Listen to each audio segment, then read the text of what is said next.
Oh, hey, it's me. It's you. We're here. It's 7 a.m. in the morning. The Comedy Spot, are streaming 24 hours straight. Uh, we have tons of shows, and it's all for this thing called Big Day of Giving, which is our big fundraiser every year. Well, this is the second year we've done it, but it's going to be every year from here on out. So, what we're trying to do, along with a bunch of other nonprofits all over the Sacramento area, is we're trying to raise money for our organizations. And our goal for this year is $10,000. We are currently at $4,173. And we are at our next show, which is Coffee Talk with Greg. So let's bring Greg into this right now. Here he is. Oh, looky there. Good morning, Greg. How are you? Oh, pretty good. Yeah. Pretty good. Are you Yeah. awake? Oh, totally. I mean, I tied this bow tie myself. Oh, wow. Nicely done. And now the screen I'm seeing has half of my face being cut off. Is it fully there on your screen? You're fully there on my screen. The live feed looks beautiful. I won't let it bother me. Yeah. No, don't let it. Because I'm gonna get a note from my mother if she can only see half of my beautiful face. I swear you look beautiful. Thank you, Brian. You look beautiful. You look rosy cheeked and awake and well lit. Thank you.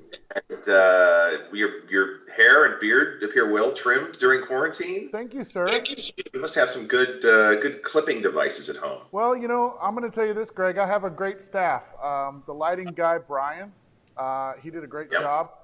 My hair and makeup guy, Brian, he is an expert at cutting his own hair by now. So, yeah, we're doing pretty good. I'm just going to let maybe our viewing audience at home know I am an inveterate face toucher. I do touch my face a lot during times of quarantine. I'm very conscious of it when I'm in public, but I haven't touched a foreign surface outside of my house for like 24 hours, so I feel pretty confident that my face touching is safe and legal, even though we're being broadcast to 25 countries and at least 12 people. You know that you know that Gavin Newsom's not going to jump out from behind a closet and like take you to quarantine jail, right? Like you're going to. I don't know that. No, I don't know that. This Gavin. Gavin is full of surprises. He's full of surprises, and apparently a fascist tyrant to some. To some, well. Hopefully people get the message and listen, Gavin's just trying to do the best job he possibly can right now. He just doesn't want old people to die. That's what he's all about. That's what he ran on. That was his platform, Greg. He was like, vote for me. I don't want old people to die. Actually, I don't remember that. I swear to God, it was there was a billboard on I-5, the electronic one, and it was like, I don't want old people to die. And it was like, flash, vote Gavin Newsom. Kind of a vote for me, you'll live forever. Yeah, exactly. Well, here with my father at the right hand of God in heaven. Is that kind of what he was shooting for? A little bit of a messianic campaign. Before we move on anymore with us just talking about nonsense, I want to remind everybody at home that you could join our conversation. We just thought that this would be a good time where Greg and I could talk about things and have a little cup of coffee. But you can join along too. Like the Jabberwocky, he's here. He was here all throughout the night. He said he was going to go to sleep. I don't know if it's I keep saying it's him. They said that they were going. I don't know if it's a man or a woman. I'm assuming it's a Jabberwocky. I don't know. He said he was going to go get some night time. Turns out they didn't go get night time. Big liar. Big liar or just big fan. Big fan. Big fan. Loves the shows. Loves the shows. Passionately obsessive about online comedy. He usually joins us for the other lives, and now here, Big Day of Giving all night long. We help drown out those voices in your head, Jabberwocky. That's for sure. That's what we're here for. That's right. You know what you can do, Greg, is you could take your left butt cheek and scoot it to the left a little bit more, and you're going to be dead. Now you are dead center in the frame. Nice. Dead center. Nice. I'm working on for those of you who are in the biz, and the biz being using any device to show your face to your friends, family, or to 25 countries. The iPad is one of the strangest devices for streaming because the camera is way over here. Yeah, yeah, I know, it's so strange. And Brian's face is way over there. So if I ever want to like connect with Brian at all on a Yeah, one-on-one, it's split. yeah, But the camera's right here. Now I'm looking at you. See you out there? I'm looking at you. yeah, That little camera. I'm feeling connected. yeah. But This is Brian, good. basically, Brian's not even in my field of view. And given both of our backgrounds in improvisational comedy, it's all about connecting. It's about making eye contact. It's about reading cues. And this is a format that just crushes all that. Well, what's funny is Megan just pointed out that I was not centered in the frame either. So I had to lean to my left. By the way, I want to thank Mignon for bringing me coffee this morning. Oh, that's nice. She got up early in the morning. She delivered me this, but then she also gave me this. So, double. Yeah. So I am ready to roll. Sarah Colbaum had a very important question. She said, "Who is the Jabberwocky?" I'm so curious. Yeah, we all are. One of these days they will reveal themselves. Beck says that she needs more coffee. Just pretend that Greg's pouring it into your cup. Michelle Dobner says, "And a merry big day of giving to you." Well, good morning, Michelle Dobner. See, everyone's starting to wake up. I was concerned because in the middle of the night, our donations had stalled, right? Well, that's just because everybody is sleepy time, right? By the way, Mignon says that she loves me. Okay, thank you. Thank you very much. In the same building, sent that message. Megan said, "I still need your address." My address? Whose address? We'll figure it out. Greg, I have some stuff I have to share with you. Are you ready for this? Share away. Okay. For one, I've only cried 2 times during the course of Big Day of Giving. I have a cry tally on the screen. It's set at 2 so far. I have a special challenge out there. It's a $100 challenge. I'm going to put it back on the board.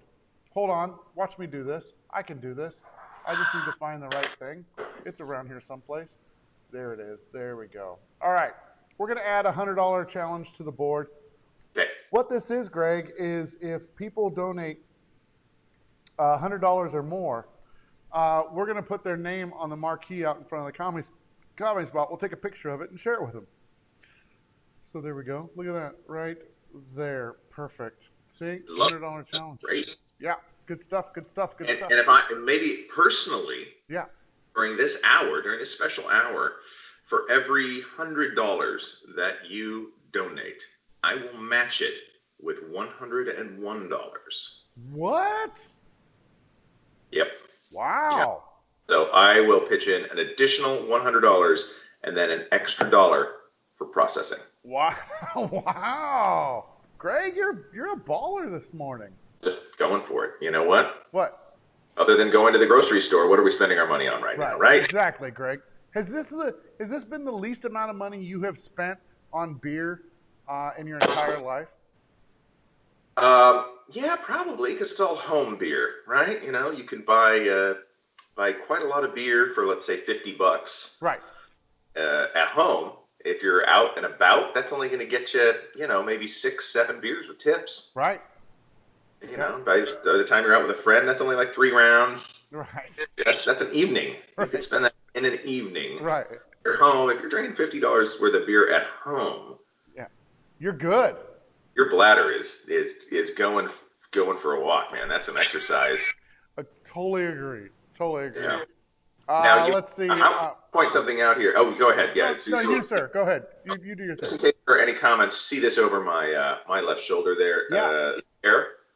That is a vintage Black & Decker toaster oven, which I use almost every morning. Whoa. Yeah. That's Toasts really cool. amazingly. Melts cheese on things amazingly. Wow. Reheats leftovers like that.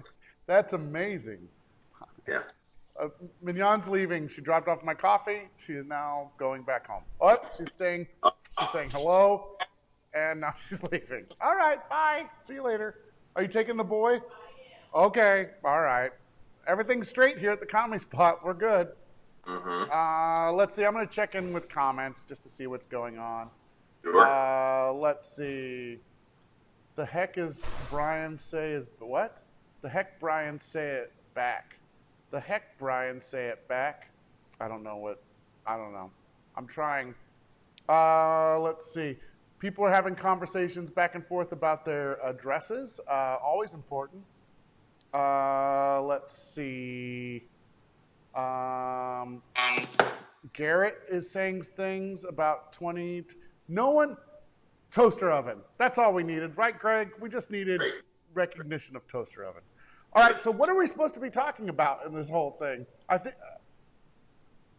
think the coffee talk with Brian and Greg was going to be interesting facts that we each know and decide to share with one another that maybe our audience, such as they are, would find interesting and able to, maybe they could share them on future calls that they have, or, sound like the smart person in the room by knowing new and interesting things. Okay. All right. Do you want to go first, or do you want me to go first? Oh, I'm sure I could go first. I haven't really, in the traditional style of things, I haven't planned much, but let's talk about California. Okay. Did you know that Sacramento is not the only capital in the history of California? I did know that, but I can't tell you where the other capital was, but I'm going to guess and say it was San Francisco. You would be incorrect. Damn it. California has had at least 2 and I think 3 other capitals in its history. Territorial capitals more than state capitals, but one of those capitals was Monterey. Right. Another one was, you'll never have guessed this, Benicia. Why? If you think about it, Benicia is right across the strait there. It's right on the what do you call it, estuary that comes up from the bay into the interior of the state. It seems like a logical place. I think a lot of these were early capitals, so before San Francisco really had its financial heft in the state. And like out west, if you think about state capitals, as the progress moved from east to west, state capitals tended to be less about the largest city in a state. The capital of Washington, for example, is Olympia. Yeah. Right. Capital of Oregon is Salem. These are not the largest ports. These are not the largest cities. Yeah. So why? The thinking was to place a political capital away from outside of the banking or moneyed capitals where all the commerce was going on, so that you could somehow get money out of politics. I see what's happening. Right. You see what's happening. It doesn't work, but the money will always find politics. But for the time, this was in the 1800s, it would take you days to travel from, like, say, Portland to Salem.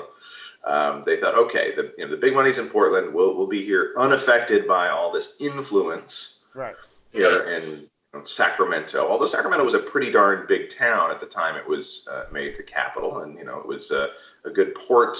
The gold had come down from their hills. Yeah. So, but it was still a bit further away from San Francisco, which was at the time kind of the banking and money capital of the state. Well, you had several people guess. They were like Vallejo. Vallejo is the capital of... That might be the third one. Yeah, Patrick. Really? That might be the third one. Yeah. That sounds familiar. Patrick might have nailed that. Garrett said San Jose. Could be true, too. A lot of smart people. Amy wants to know about this $100 challenge. She just woke up. $100 if you donate $100 anytime during Big Day of Giving. We're going to put your name on the marquee. And then during this hour, Greg, you said you're going to match that? $101, because I will not be showed up. Boom. For every $100 that the audience donates during this hour. All right. Let's jump in there. Let's do that. Oh, and then they just explained to her what it was after at the same time I was.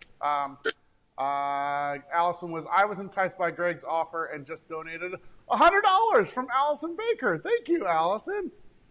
Thank you, Allison. So thank you. That's very nice. All right, is it my turn to tell you something? I think so. Okay. All right. Let's see. What's my thing? I did not prepare anything. I know generally what I'm going to talk about. Let's see. Did you know that in this month alone, SpaceX will be sending 2 astronauts from American soil to the International Space Station on an American-made rocket.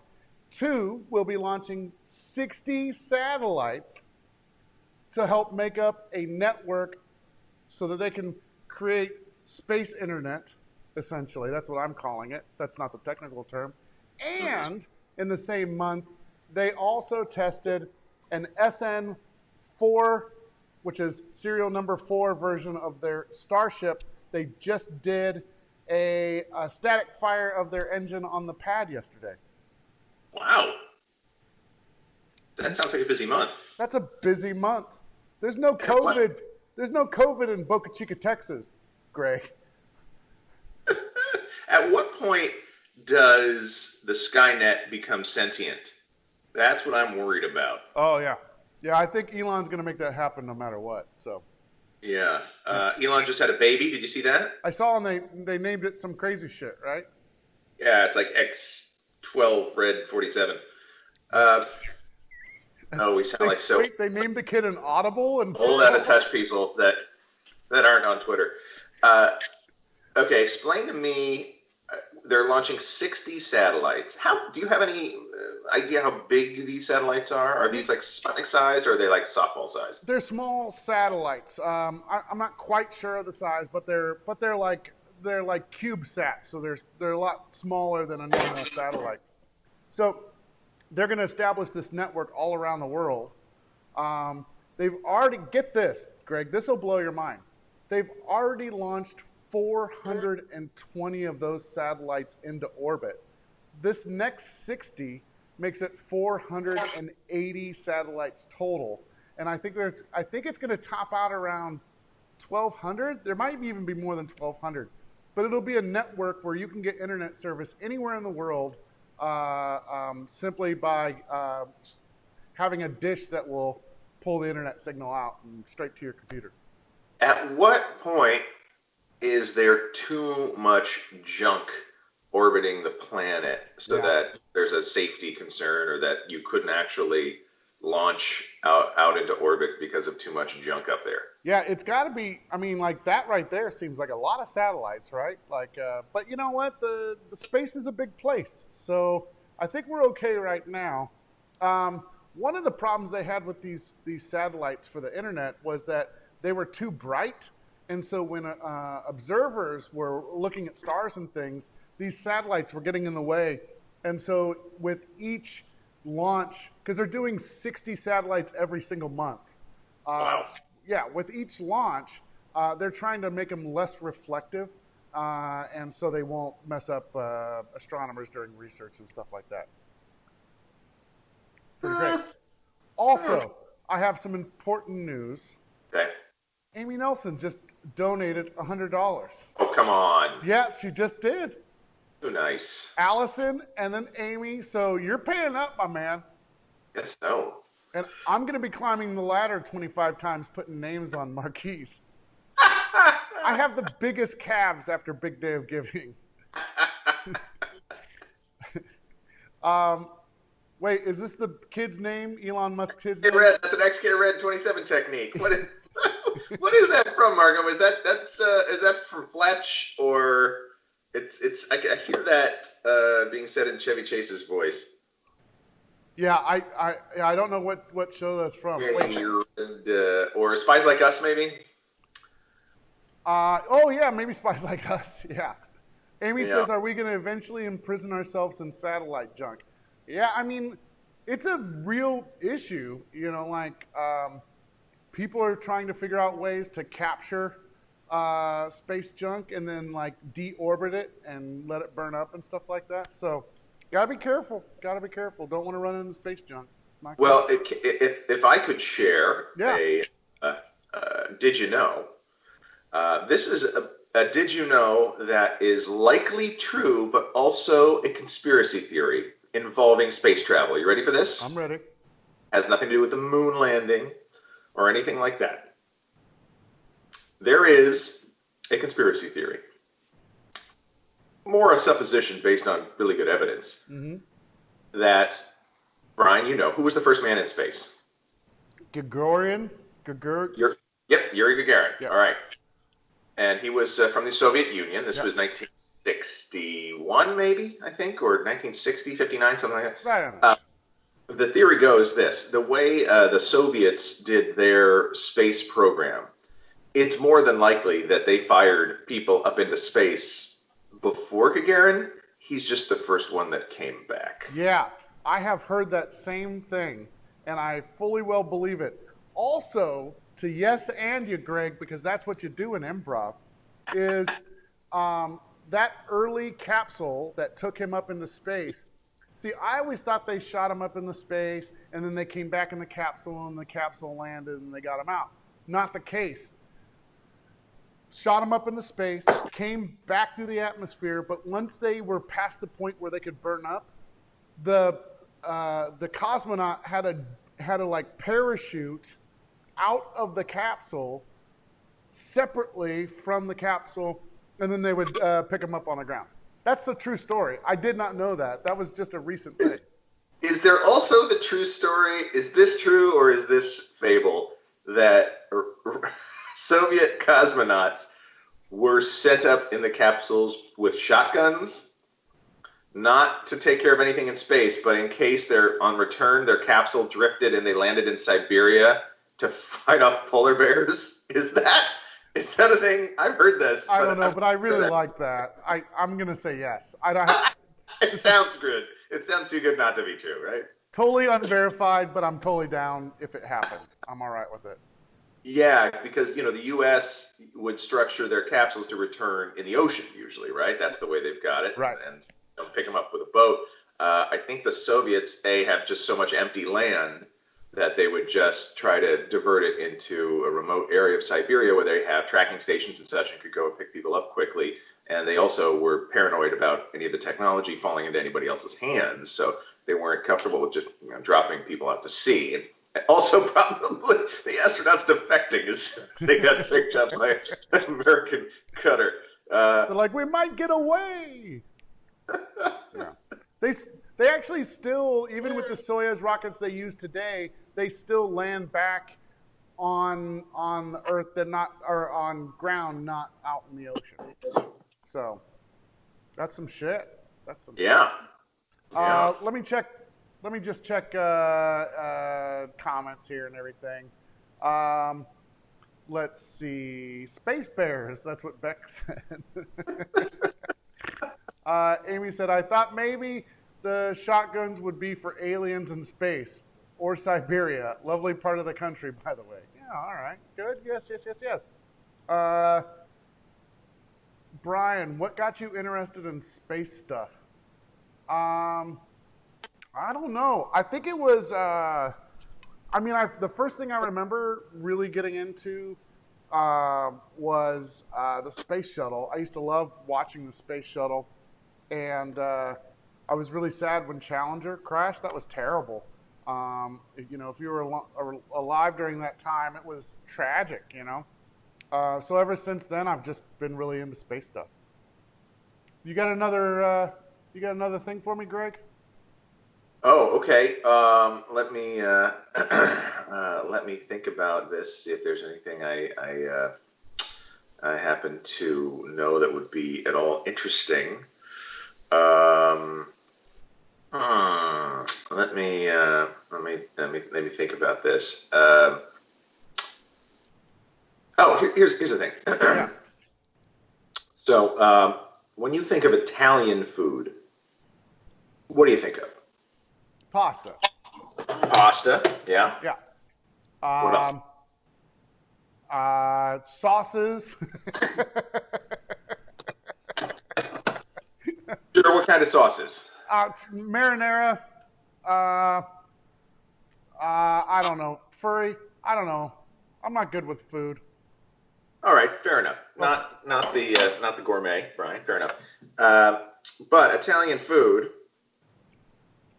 I'm going to put this out on the chat here. If you do take sugar in your coffee, how much? I'm a quarter of a teaspoon guy. Yeah. Just a little bit. Just a little bit. My sister strangely likes 2 half teaspoons. 2 half teaspoons. Now, what's the difference between that and just a full teaspoon? There is none. Okay. Other than into the sugar bowl twice. I got a message for you, by the way. Yeah. Dan Scott says, I got something for Greg, another $100. So, Oh, God. boom. Killing it right now. Thank you, Dan. That's very nice of you guys. Apparently, all I needed was to have you on any live, Greg, and then all of a sudden we start doing way better. So there you go. People are saying this is what reminds them of Italian food. It said garlic bread, meatballs, pizza, those kind of things. Well, here's the thing to keep in mind. When Christopher Columbus sailed into the Caribbean, basically in 1492, Yeah. it was referred as the Columbian Exchange. So all the stuff that was native food-wise, especially in the Americas, that was not part of European cuisine or did not grow on the European continent or the African continent, suddenly was introduced to Europe. And one of those things was tomatoes. Before 1500, a European had never eaten a tomato. No way. Yeah. So when you think about, Roman culture, even some early Renaissance culture, anything Italian, Yeah. before 1500s, probably even 1600s, probably took a long time for it to, but Italian food was completely, utterly different. There was no tomatoes, no peppers, no chilies, no potatoes. There's a lot of vegetables and a couple animals that only were grown or harvested in the Americas, and there's some of the biggest food staples that we eat as a people all over the world. Corn, potatoes, tomatoes, peppers, plenty of other stuff. But to think of European cooking as before that, there's a reason also that the English have a very bad reputation for food. Right? You didn't have anything. You can only grow so much on a rainy, cold, cloudy island. Yeah, it's gross. Joseph wants to know, this is for Greg. He said, did you get into comedy or jazz first? I think I got into jazz first, although I was doing theater in like grammar school. But if you know anyone under the age of, let's say, 14, whether they're funny or not is really annoying. Right. No, nobody likes a funny 11-year-old. It's just they share or see or put up with. So comedy is not encouraged in the young, but music is. So I'd say that's kind of the path I started on. Yeah, I get that. I look back now and I realize I was the most annoying kid ever. Like, I thought I wasn't, but that's why I was annoying, Greg, is because I thought I wasn't annoying. Right. The young lack self-awareness. Yeah. And the ability to play with others. Yes. And I'm not saying like that as a judgment. Like we're all, as you grow up, these are things you learn. It takes a while to learn that. And part of comedy is also giving other people a moment. You're right. Sharing on stage a little bit. Let's see. I'm trying to think of another space thing I could drop on you, Greg. Let's see. Space thing that Brian enjoys. Well, we just talked about food. Do you know anything about space food? Nope. No. Um, okay. Wait. Do I Mhm. want to go with that? It's kind of lame, but we'll go with that. Um, Alan Shepard Mhm. um, went one of the first. Was he the first? Was he the first person from the United States to go to space, Greg? Um, He didn't orbit, so he wasn't like John Glenn or anything like that. But I believe he was the person to American in space, you're first saying? American in space. Because the first orbiter was what? Gordo Jenkins? Yeah, hold on a sec. All right, Uh, we're gonna. Oh, hold on. all right, we're looking it up on computer number two, everybody. Yeah, I got it. The, Everybody's. Yeah, Alan Shepard. I might already have this. Alan Shepard. Got it. Got it. Okay. Yeah. So Alan Shepard, first American. He just did they just did the thing where you shoot him up and then they just went right back down. You know. Yeah. So okay, great. So, um, when he landed, in the ocean, um, his door popped open. It just blew open. But everybody accused him of getting nervous and popping the door open himself. So they redesigned the door so that it wouldn't be able to pop open. What you had to do is for Apollo, you had to pull the door towards you and then stow it to the side and then you could get out. But it turns out that during Apollo 1, where all three of the astronauts on board did not make it out because of a fire on the pad, they couldn't get out because of the pressure from the fire against the door. They couldn't pull it backwards to stow it off to the side. So it also turns out that they went and they pulled up Alan Shepard's bell from the ocean, and he did not freak out and make the door pop open. It was a malfunction after all. So they ended up making a fix for something that didn't need to be fixed, and it ended up costing lives. Yeesh. That's how I like to roll on a Thursday morning, Greg. I like to depress Yeah. everybody who might be watching. Great. Yeah. I'm just gonna drink some more coffee. I'll make Yeah. better decisions as we go along. Mm-hmm. Mm-hmm. Yeah.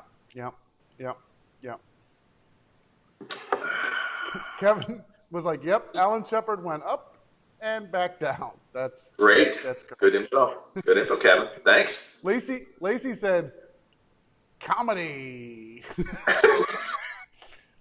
Correct. Mignon said, "Wow, death." Thank you very much.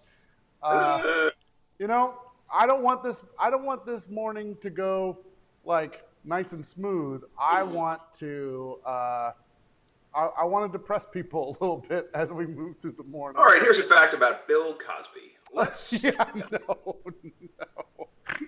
Garrett just says hi. That he just wanted to say hi. So there you go.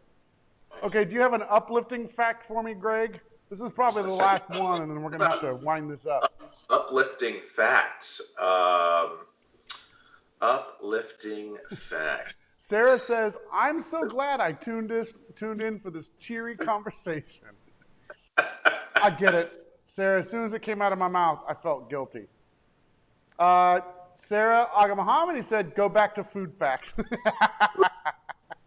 Let's talk about. Let's just talk about coffee for a second, Yeah. right? So we're both drinking coffee. Yeah. I'm drinking from my Cafe Du Monde mug from Yeah. New Orleans. I got this Yeti mug. Sweet, from the North Pole. That's where Yetis are from. Yeah. So, okay, any coffee you drink is from a very, if you're in the United States, it's from a long ways away, Okay. right? So coffees are grown in kind of that equatorial climate, which could be Central America, South America, Africa, Right. Indonesia. There really aren't that many places that coffee can be grown due to, basically weather. Yeah. Of course, changing and eroding with climate change. So bummer for all of us. But that's it. Bring it down so it gets depressing and again. credit. So I'll ask you, Brian, where do you think the only place in the United States is that coffee is grown? Georgia. Nope. Seattle. Nope. Ohio. Nope. I'm going from state to city. Hawaii. Oh, yeah, I knew that. Kona, right? Yeah, Kona coffee, grown in couple different islands in Hawaii. Now, I think they're experimenting with trying to grow coffee in different, southern states, like you said, that are a little bit. There's a couple places in the Caribbean that grow coffee, most notably Jamaica. Yeah. Jamaica Blue Mountain, which is a very pricey coffee. Right. Okay, so you think about, all right, first you've got the coffee. Mm-hmm. That's then transported from anywhere around the world to get here. Yeah. Then if you have sugar, which comes from, well, not California, let's put it that way. Right. It's from quite a distance. There's very little sugar grown in Hawaii anymore. It's probably coming from the Philippines. Right. And then if you like cream in your coffee, there you go. Or maybe almond milk. That comes from California. Right. The dairy comes from close. This is what a lot of people don't know. This as well is the #1 food export from California to the rest of the country and the rest of the world. People are like, oh, wine or grapes. Rice. It's dairy. Oh, what? We export more dairy than anything else. We are also the #1 rice producer all over the world. Correct. Yeah. Yep. That's a thing Yep. too. We're here in Sacramento, for those of you that don't know where the Sacramento Comedy Spot is, but I'm sure you could have inferred that. But really within a 100-mile radius all around, it's some insane number, like 90%, 95% of the world's almond supply is grown within 100 miles of here. We're pretty cool. Yeah, we're pretty cool. By the way, I should have known that it was Hawaii because we actually went to the Kona coffee in Hawaii when we were in Kona. So there you go. Yeah. Brett Snyder said you get coffee from Safeway. Sure. Yeah. Sure. True. Let's see. Yeah, Amy guessed it right. Brian doesn't recognize Hawaii as a U.S. state. That's what Sarah said. Yeah, you're a territorialist. No, get out of town. You're a contiguist. That's what you are, Brian. No, you're get a out of contiguous. town. It's not attached to another state. It doesn't count. Kevin says Hawaii is an occupied territory. That's a royal sovereign territory. Sometimes I agree with you, Kevin. I get that. Amy Nelson said, is Greg a commodity specialist? Concentrated orange juice is making a big comeback during the quarantine. All right. Well, I'm glad we got to share some facts together, Greg. That was fun. Yeah. An educational morning for me. What's that? Educational morning for me. Yeah, me too. Me too. I'm sorry I brought the mood down so far with the whole Apollo 1 thing. Yeah. Really. It's facts, dude. You live and you learn. They fixed all those problems for subsequent missions, so there you go. Great. Yeah. You like how I came back to it? Like people had finally forgot about it? Yeah. When I forgot about it. Yeah. Let's just keep doing it. All right. Great. Fair enough. All right. Before we get out of here, I just want to remind everybody that they can donate for Big Day of Giving at bigdayofgiving.org/comedy, or you can just follow the link to satcomedyspot.com/live. That has our full schedule. Let's go ahead. Let's do this. Let's check out our full schedule. You can go right there. You can go on to satcomedyspot.com/live. You can see the full schedule. We have a radio show coming up at 8 o'clock. The Hypothetics coming up at 8:30. At 9 o'clock, we have your Rise and Shine workout. At 10 o'clock, we have a scavenger hunt. 11 o'clock, we have celebrity impressions. Stuff going on all day long. The other thing that I'm really proud about for this year, Greg, is that we are partnering with several other participants in Big Day of Giving this year. And during the the primetime hours later on this evening, we're going to be featuring videos from a bunch of those other participants trying to get the word out. I think it's really important right now that we all kind of spread it around. If you have a couple bucks here, a couple bucks here to help everybody out, we would super appreciate that. And I'm sure they would too. So I don't know what our current tally is. Let's go over here. Oh, look at that, Greg. Yeah? 4,689. Nice. That is pretty good for 7 something in the morning. Yeah, we are killing it. Good job, Greg. That's all we needed was for you to be on the show for a second. Great. Well, I'll come back later tonight. Maybe I'll pop my head into the Comedy Spot and we'll do some The Masked Singer. Okay, that'd be great. All right, Greg, thanks for being here. Thanks, everybody, for watching. We'll be back in about 15 minutes with our next show. So, Bye. Bye. See you later on.